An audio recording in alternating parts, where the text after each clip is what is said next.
Hey, what's up, everyone? This is Ray Luzier from the bands KXM and KORN, and you're checking out Sonic Perspectives.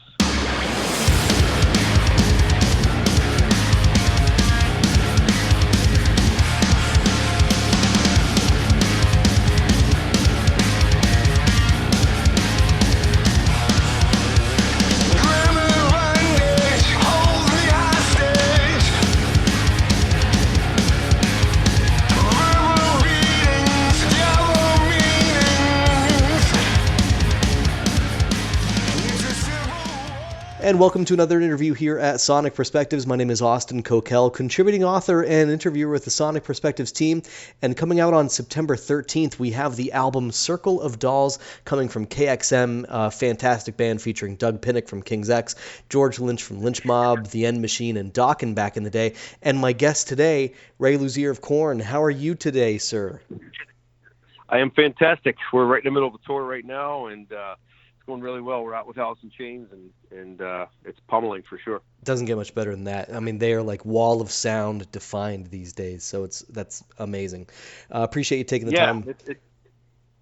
It's real. It's funny because I was a fan of them for years and years, and never thought I'd ever be on a tour with them. And because KORN tours with many different bands, but what a great package! People leave there with smiles on their faces, ear to ear. Yeah, and it's funny because they're only just a few years removed from each other, but like, they're kind of two different 90s eras kind of combined coming together. Alice in Chains was a little bit earlier on with the, they could be looped in with like, Soundgarden and Stone Temple Pilots and everything. And, your buddies, the DeLeos.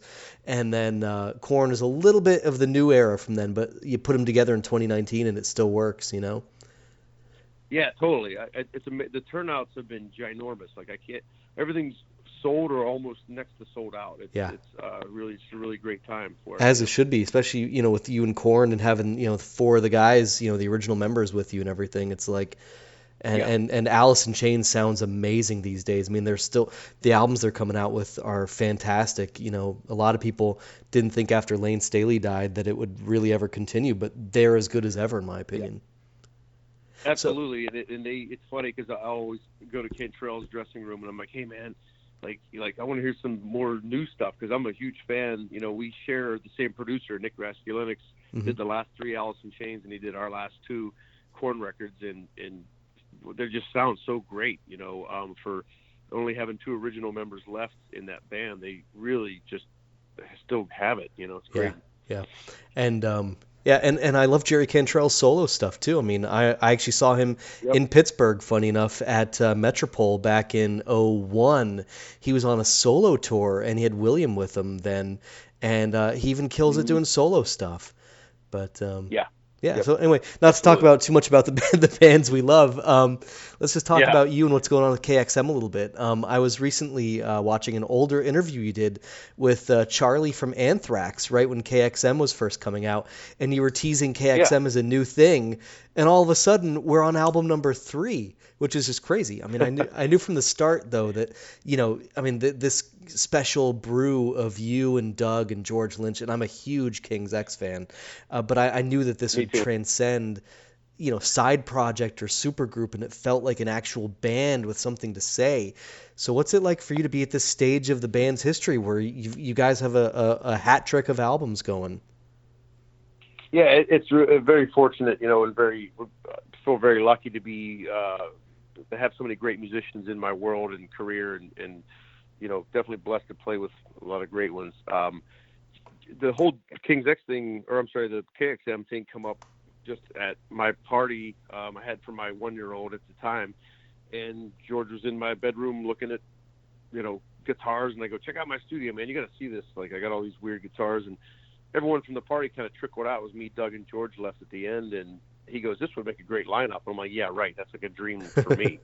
And lo and behold, he was very persistent, and he's like, hey, KORN's off this day, I don't have any Lynch Mob gigs, Doug's available, let's go in on Monday through Tuesday or through Wednesday, and we just started chipping away. And it turns out a lot of times when you're buddies with someone like that, doesn't mean you're going to get along musically. And it turns out when we get in the studio, it just comes pouring out of us, the creativity. And that doesn't happen with every musician, we just felt really lucky. So after the success of the first records, and so many people bought it, which we were kind of blown away, it allowed us to go back in the studio to make Scatterbrain. And the same thing, we didn't know if it was that magic was still going to be there. And here we are again on Circle of Dolls, our third effort. And the only thing we need to do now is play live. And that's mostly my fault because KORN's so busy. And as everyone knows, it takes months to prepare a tour, to promote it properly. And it would take us several weeks just to get ready for one show. So yeah, it's not out of the question. I think it will eventually happen. But we'll see. Well, come see us down here in the Carolinas. I'd love to see you guys. I mean, I've seen King's X probably close to 10 times, but I've never seen you or George in person, so that would be phenomenal. And you're right too. It's a lot of the time it's you play with friends and it doesn't work musically, or you have a great musical connection with people, but then it's like a Fleetwood Mac or like Van Halen brothers kind of thing. It's like it just doesn't work, but the music is great. And for you guys to have just the best of both worlds is fantastic. And especially where Doug has, I mean, both Doug and George have so many different side projects. Aside from King's X, Doug's been with Jughead and God knows how many different things. Pinnick, Gale's Prigin and everything. And to think that he can still make magic happen with another group of buddies of his. And the albums keep getting better and better in my opinion.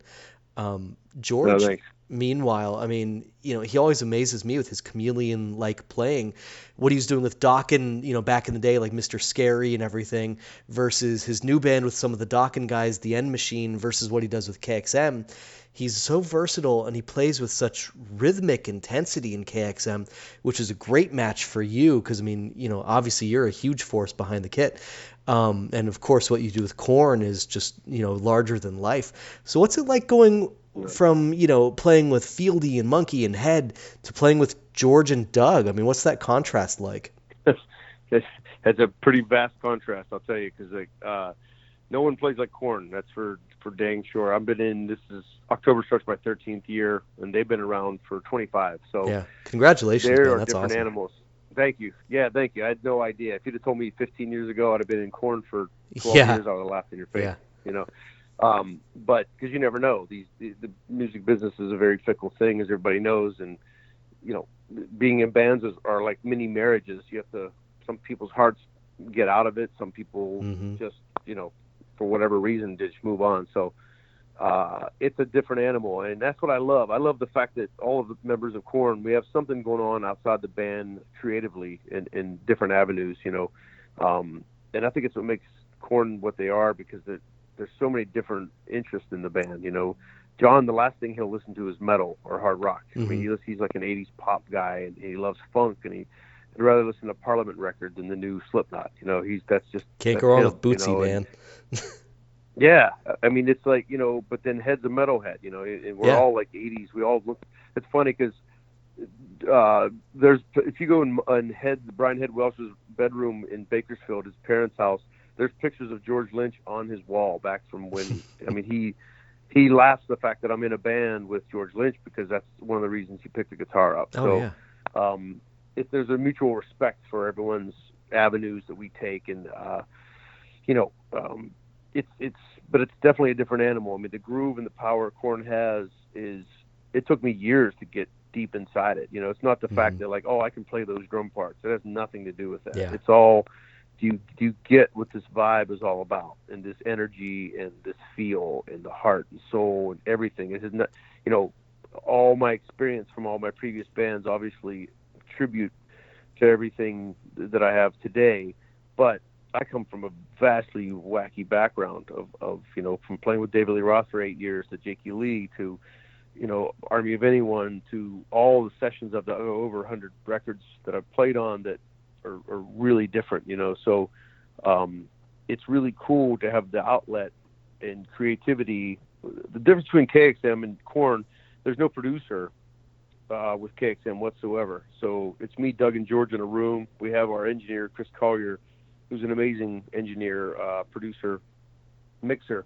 He'll tell us, he's kind of the outside ears. We're like, hey guys, you did that too many times, or this sounds too much like this, or whatever.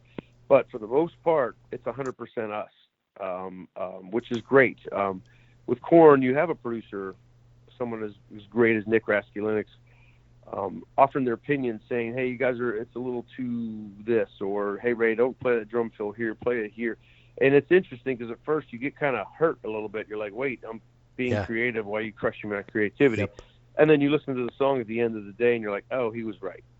Yeah. So that's a huge difference, you know. No, I completely understand. I produce TV commercials for a living at a CBS station, and I film and I edit and I write scripts and I voice. And sometimes you get so into what you're doing creatively that like someone says something and they mean well, but you're like, no, you're wrong. And then you step back and like look at it like the next day or something. You're, shit, they were right. Like, and it's just another set of eyes, So I totally understand it. Yeah. So, I mean, continuing from here, I mean, you've spent an entire career now, I mean, just kind of standing shoulder to shoulder with legends. I mean, like you said, David Lee Roth days and joining his list of illustrious alumni, the Van Halens, Vai, Sheehan, Bissonette, Jason freaking Becker, to playing with KORN after Terry Bozzio's contributions, and now Doug and Lynch. I mean, and honestly, just speaking from a fan perspective, you've become one of my favorite drummers on the planet, along with Nick DiVigilio and Craig Blundell. You guys are kind of my Mount Rushmore right now. And I mean, what's on? Well, I'm honored to be on that. Yeah, we'll put you on the corner. You can just kind of hang out over there. But there you go. So what? I mean, but what's on your professional bucket list that you haven't done yet? I mean, who you haven't worked with or even met yet? There's, I have a bunch because I'm a fan still. I mean, there's I'm always the guy on the side stage when we're at these festivals, and there's some bands even now like Alice in Chains I watch almost every night just because, not the whole show, but I'll definitely, because I'm such a fan, So there's a ton of people out there that I would love to just get in the studio with, or just get in a jam room and do some stuff with, like weird things like Flea, from the Peppers. Yeah. He's just so out there in the way he plays, and I'm a huge fan of Trent Reznor. I'd love to see musically what we come up with. I was just listening to The Fragile before I called you guys, actually. That's one of my favorite records of all time. Yeah. I bought that vinyl not too long ago. Nice. I love it. But yeah, I mean, and some of them I've fulfilled. Like I've always wanted to be in a band with Billy Sheehan, and I've been lucky enough to do his last two solo records, Holy Cow and Cosmic Troubadour. Yeah, which I used to play at my college radio station, Cosmic Troubadour. Funny enough. Nice. Yeah, I told him that back in 2005 with Vi, and he was like, "Are you serious?" I said, "Yeah, no, I love your stuff, man." Yeah, that's awesome. I mean, that means a lot because it's that's more towards the indie side of releases, and but he's such a massive legend and has done so much for this musical community, and but I'm still working with Robert and Dean DeLeo. I was so blessed to work on the Army of Anyone record because I'm a huge STP fan, and Richard from Filter. I used to play those Filter records all the time, and so that's one of my most proud records is the Army of Anyone, just because I was lucky enough to play with these guys. So I did a classic rock awards in Tokyo in '16, and it was kind of surreal because I was playing with Jeff Beck, one of the biggest guitar legends ever. Jesus. And Phil Collin from Def Leppard, and Rudolf Schenker from Scorpions, and the Tesla was there, and Johnny Depp, and just a weird eclectic bunch of people. And I was the house drummer along with Robert and Dean DeLeo, and we did 32 songs with all these different artists, and it was just so surreal, so I'm blessed to play with these people for sure. Yeah, it's amazing. It's especially when you still have the fan perspective. It's like you got to pinch yourself once in a while, Sitting in a room that day in Tokyo I literally couldn't get engulfed. Jimmy Page and Jeff Beck were watching us rehearse with the Def Leppard guys, and I was just going, Jimmy Page is watching me rehearse right now. This is the most bizarre day of my life. No pressure. Yeah. So, I mean, obviously you guys squeeze in KXM when you can in between your day jobs. I mean, how does that work from like a songwriting perspective? I mean, you said the three of you kind of self-produce pretty much everything. But like, how do you kind of send song ideas back and forth remotely and then come together, or what's it all like? No, that's the interesting thing about it. And we did 3 records completely with no pre-production whatsoever and no preconceived riffs grooves or notions. We just walk in the studio, and we didn't know if we were going to do Circle of Dolls the same way as we did Scatterbrain in the first one, because of that. But there's something about the challenge. We have enough miles between us, and we have enough experience playing that we've said, you know what, let's book studio time, walk in there, and see what we got. And we've done 3 records like that now. So basically, we get in there 10, 11 a.m., and we start carving away and see, hey, I got this groove, I got this thing, I got whatever. And by 6 or 7 p.m., I'm tracking drums for the record. Yeah, and that's a final thing. And then George will do rhythms, and Doug will play his bass, and then we move on the next day. That's it. And it sounds really weird, and that's like sacrilege to most bands out there, but we've done it 3 times, and that's just the formula we love to do. So there's no like, hey, remember that song we wrote 2 months ago? Let's can that, or none of that. So it's really interesting. Of course, Doug goes back and has to listen to songs to get melodies and words, and George does his leads, but most of the record is done right there on the fly. And we were even joking, if we ever do a 4th effort, that maybe we should try to do pre-production, because if we come up with these songs like this, think about what we could do with actually planning them out. Yeah. So. Well, I mean, I think this one, like I said earlier, I think this one is kind of the strongest yet. I mean, I'm a big prog guy too, so I think this one kind of goes off in some different areas and some more experimental territories, and that might be why it appeals to me a little bit more than the first 2. Although I loved the first one, like I played it nonstop when it came out. Was it sort of? I mean, obviously when you're just writing day to day, it's hard to plan, but I mean, it's with kind of the more experimental, out there sort of things, like Lightning being one of the lead singles from it. It's kind of a weird off-kilter song. I mean, did you guys kind of decide to take some different liberties and chances this time around? Yeah, again, we didn't sit there and say, hey, let's go darker on this record. Let's do this or whatever. We just do what we're feeling at the time.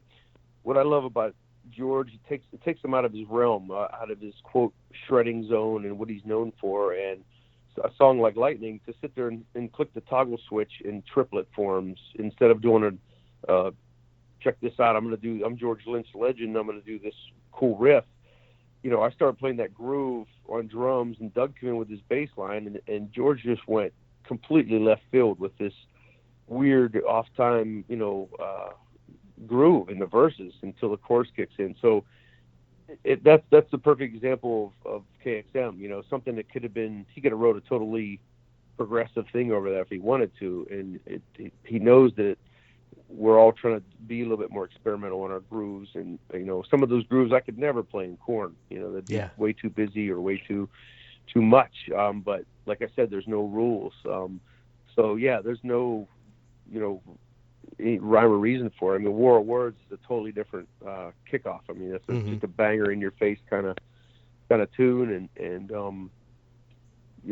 that's just the way they came out. There's a song called "As Big as the Sun" on there. Another one of my favorites. It's got almost a Chili Peppers type verse into a heavy riff intro and chorus, and it's really weird how I wish we had more studio footage. We're going to put out some more behind the scenes videos on YouTube. We have a really cool videos for the singles. I encourage your people to check out on YouTube. Just type in KXM, and we really have a lot of fun with the videos. And then there's a lot of making ofs for the first 2 records, and we're going to definitely release some for the third as well. A lot of fun, except for when you're being rained on for hours at a time, right?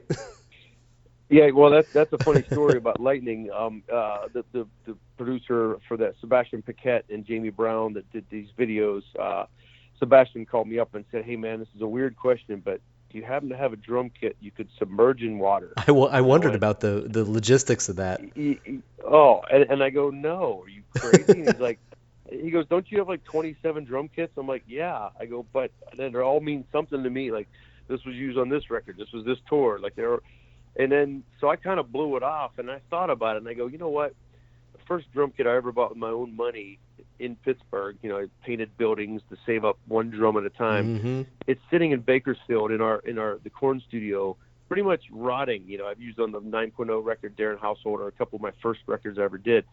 And for sentimental reasons, I kept it in this pile, but it's turning yellow, it's warping, and I thought about it. I'm like, you know what? Why not put it in a video that's preserved for a lifetime than sit there and rot? So that's what I did.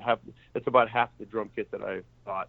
But that rain chamber was crazy in Los Angeles. They literally turned this thing on, and I was like, I buy drums, but they actually are okay. You know, they dried out fine, and wow. Yeah. No, it's a cool effect for the video. Very like GNR Slash kind of stuff from back in the day. You know, just like totally. Yeah, I loved it. So Doug writes some pretty intense songs and lyrics sometimes. I mean, everything from Over My Head from back in the day with King's X to like Faith Is a Room or Sleep, which is such a heavy song from the first KXM album. Does he ever go anywhere lyrically that really kind of takes you back or surprises you at all? That Sleep song really messed me up because I was like, Doug, what the hell are you singing about? And he's like, well, that's my mama went through some crap, and if his stepdad at the time ever laid a finger on her, she goes, I hope you don't plan on sleeping tonight, because if you fall asleep, bad things are going to happen. Yeah, like, what? Yeah, it's intense. That's some heavy stuff. Yeah, man, it's like, and that's the cool thing about a vocalist. Obviously, they have that outlet; they can sing about whatever they want. I mean, some of the new KORN music on the Nothing is very heavy because Jonathan lost his wife, last year. So there's some definitely venting, emotional, powerful stuff coming out. And Doug's been through a lot too, in his lifetime. And I'm always one of the guys that used to think King's X should have been bigger than the Beatles back in the day, because they just, going to a King's X show for me was like going to church. His soul to come out, and it was more than just going to see a concert. And so. Yeah, I mean, it's crazy because sometimes I'll ask Doug straight up, like, dude, what are you talking about? And he's like, I don't know. He goes, but I'm going somewhere with this, because we'll get roughs. As he goes, hey, guys, I got this idea after we finish the record, and he starts doing his vocals. He'll send us some things, and it's a fragile thing because I get emotional if someone rips on drum parts that I'm doing. But I'm also, I take it very, I take criticism well. If a producer's not hearing something, or I don't get butthurt or everything, but a vocalist, when you're singing and you're projecting your lyrics to people, that's the ultimate of anything, So I don't know where I was going with that, but yeah, he does sing about some definitely powerful things. Yeah. Well, fun fact for the listeners, we talked about this before that we got going, but you and I both grew up in and around the Pittsburgh area. You grew up on a farm, and I grew up in the suburbs of Wexford in Allegheny County, but you grew up playing drums in band, and I grew up playing cello in orchestra and bass guitar in bands down in the city. So, I mean, we kind of have this shared background in history a little bit, and, I wouldn't have traded my orchestra days for anything. I'm pushing 40 now, and it's like it's still such a huge part of who I am in my life and everything. And I'm just an amateur musician and a journalist guy. But how important to you was your early foundation in music and a more formal setting with what you do now? Oh, it's everything. It's like that's the roots. I mean, I would be nothing without the marching band and jazz and concert symphonic, everything I was a part of back then. It was you look back and you're young and naive at the time, but when you look back now, in my late 40s, going, wow, and some of my old band directors will write me or they'll Facebook me or something, and they're like, hey man, I'm proud of you. I'm like, well, I couldn't have done any of this without you, because and they're back there trying to teach me what a quarter note is and what timing is. The disciplinary aspects of it alone, like when you're playing in an orchestra and you're waiting 32 bars for one cymbal crash. But when you're, 14, they're like, this is stupid. Like, I want to play drums like the guy in Kiss, So, but you're building the vocabulary in your head. You're building your repertoire for everything you know now. And that's hugely, I always tell people, they'll ask me straight up, like, how do I do what you do? And I'm like, there's so much experience. You can't just tell somebody, you got to go through it. You got to get in the garage and suck. You got to put 6 to 10 hours in a day, playing your instrument. And if you're passionate enough about it and you you're artistic enough and you have the talent to do it, you will get better at it, but you got to put the time in. A lot of these newer generation kids I see on YouTube and stuff, and they're playing fast and they're impressing their girlfriends by, I don't know, some of it are really good and they will do something, and some of them are just doing it for the wow factor, and the depth is not there for me, and that bums me out.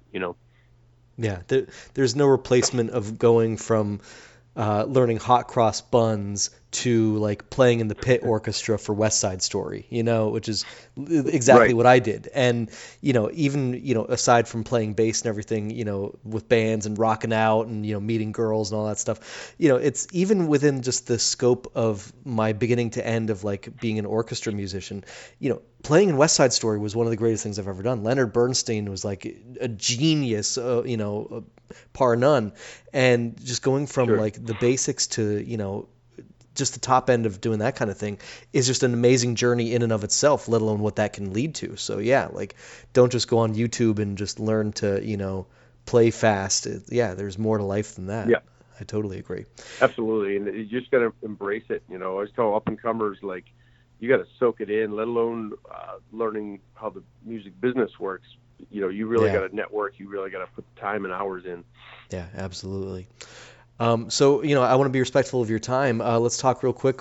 September 13th, Circle of Dolls is coming out, but of course it's the same day the next KORN album, The Nothing, is coming out as well. Yep. Is it weird having both albums come out the same day? It just coincidentally that happened this time. There's certain markets and certain time periods that records have to be released. And, sure.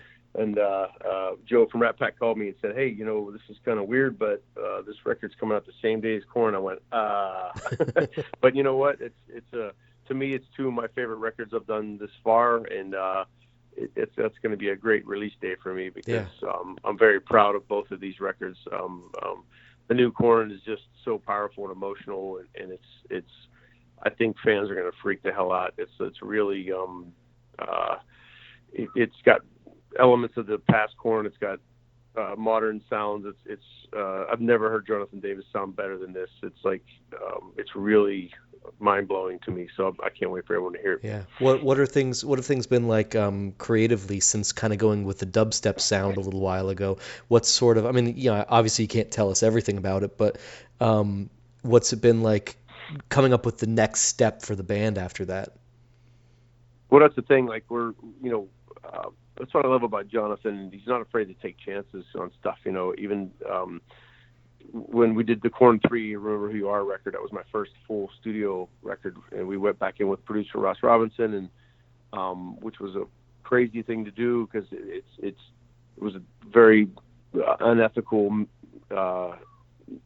made record as far as how we did it and put it all together. But I'm proud of that record because of how we did it. And then to take a left turn on this dubstep trip and bring DJs in. And John's just not afraid to take chances. And I love that. Sometimes you piss fans off by doing that. And I think if you're a diehard KORN fan, you're going to freak out of this new record because it's definitely, it sounds like KORN 2019, but it's got elements of the past in there. And if you listen to this record from start to finish, it's a mentally exhausting thing in a good way, Yeah, I saw KORN on the Family Values tour at the Civic Arena where the Penguins used to play back in '98. Amazing. And when Jonathan came out with those bagpipes, man, for the first time, the crowd just went nuts. So even then, on the Follow the Leader days, they were still innovative and just doing stuff differently. So to see them taking chances, I respect that tremendously in 2019.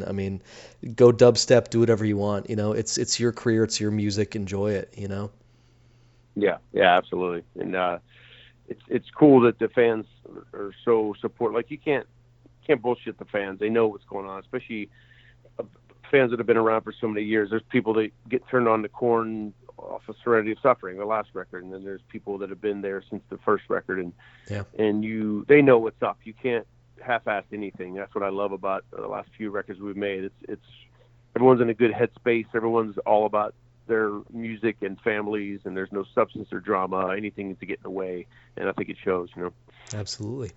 All right. Well, Ray, like I said, I want to be respectful of your time. I guess we'll wrap things up real quick. But I mean, I could pick your brain for hours, but I mean, it's been a real pleasure getting to sit down and talk with you, and good luck with the rest of the tour with Alice in Chains and KORN and everything. I'll be buying my own copy of Circle of Dolls for sure, so I'm looking forward to just being able to hold it in my hands, and I'm sure you are too. But best of luck with the release, Circle of Dolls and The Nothing, both coming September 13th.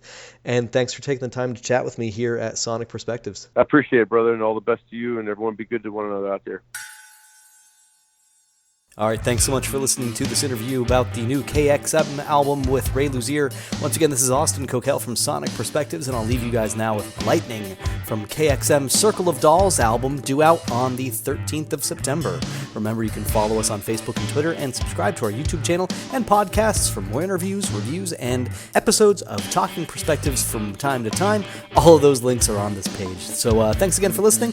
I'll see you soon right here at Sonic Perspectives. Turn off all of your troubles, leave them all behind.